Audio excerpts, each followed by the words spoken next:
How to become a leader people actually follow. As you advance in life and begin to discover your purpose, we now come to an important subject: how to become a leader. And I want you to understand from the very beginning, this is not a message for special people only.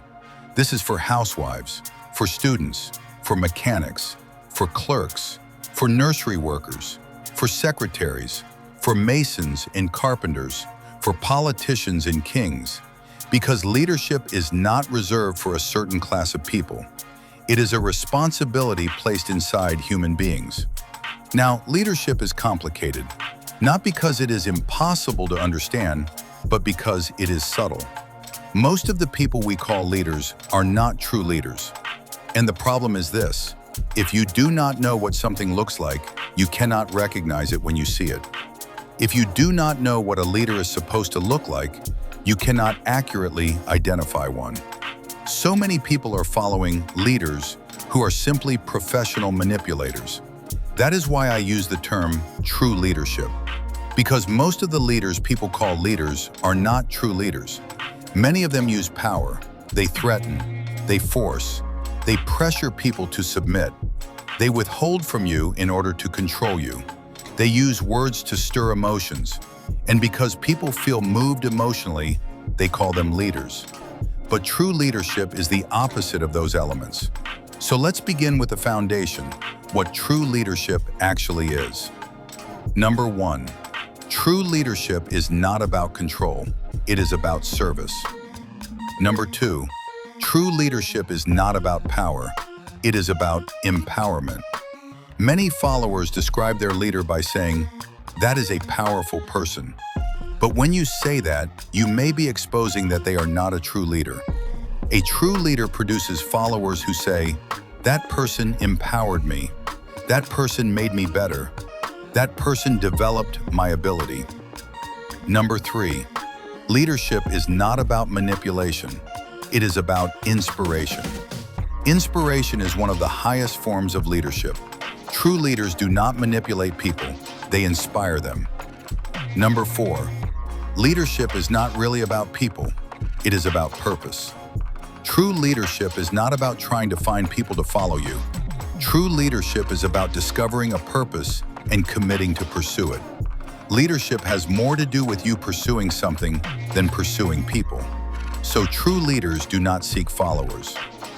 Number five, true leadership is about becoming more than doing. We often describe leaders as people who do great things, but true leadership is more about a person becoming something they discovered about themselves. And in the process of becoming themselves, they inspire others. And those people submit to the vision, not because they were forced, but because they were influenced. Now, I want to address the kind of leadership that is destroying communities and nations. There are destructive forces at work: politics without principles, pleasure without conscience, wealth without work, knowledge without character, business without morality, science without humanity, worship without sacrifice. These forces destroy leadership and destroy societies from within. And when these things are accepted as normal, you will produce leaders who are dangerous, not because they lack ability, but because they lack character. Now let's talk about politicians.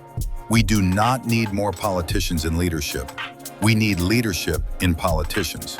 And here is the difference. Politicians are concerned about the next election.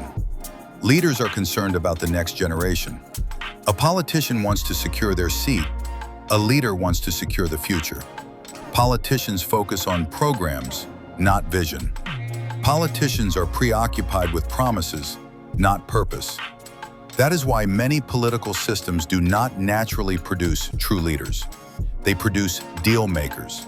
And any leader who must compromise their principles to please groups has stopped leading. They are being led. So here is the test you should apply to anyone seeking leadership. Ask them, what is your purpose? What is your passion for people? What are your principles? What standards will you never violate? Because leadership requires convictions, not popularity. Now, why is this happening? Because the philosophy that shapes leadership shapes how people treat other people. Many modern leadership systems are built on ideas that are not kingdom ideas. They are built on philosophies that classified human beings, ranked them, and justified oppression. And when you adopt the wrong philosophy of leadership, it becomes easy to manipulate, control, and abuse people, and still call it leadership. So the issue is deeper than skills. It is a mindset. Now here is the key. Leadership is not the pursuit of power, position, title, or authority. Leadership is the result of self-discovery. You must spend time away from the noise of life, because the noise of life can drown out who you are. Many of the people who discovered themselves in history did so in private. Moses in the wilderness, Jesus in the desert, Paul in Arabia. They found themselves away from the crowd. You cannot become a leader if you have never met yourself. Now remember this, leaders do not seek followers. Followers are attracted to leaders. But it is not always attraction to the person. Often, it is attraction to the person's gift. And when people confuse attraction to their gift with attraction to themselves, pride develops, and eventually destruction comes. So a true leader stays humble and clear. I am serving my gift. I am serving my assignment. I am serving purpose. And as they serve, people gather. Leadership is attraction, not force. Your ability to lead depends on your self-image, your self-worth, and your self-esteem. Not the assessments of other people, not school grades, not labels from childhood. A human being cannot be measured in 1 hour in an exam. Many people are still living under a grade they got years ago. But leadership is not a matter of someone's opinion. It begins with knowing who you are. Now let me summarize the spirit of leadership. A leader develops a strong self-concept, a healthy self-image, self-confidence, belief in inherent ability, self-significance, a sense of contribution to the world, passion, deep conviction, excellence, constant improvement, compassion, value for others, creativity, belief in the untested, empowerment, desire to see others succeed, self-improvement, commitment to growth, self-discipline, self-imposed standards. And here is why discipline matters.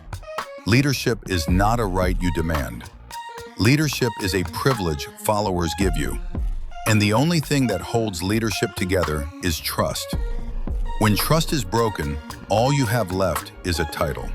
So leadership is not about titles. It is not about position. It is not about being called important.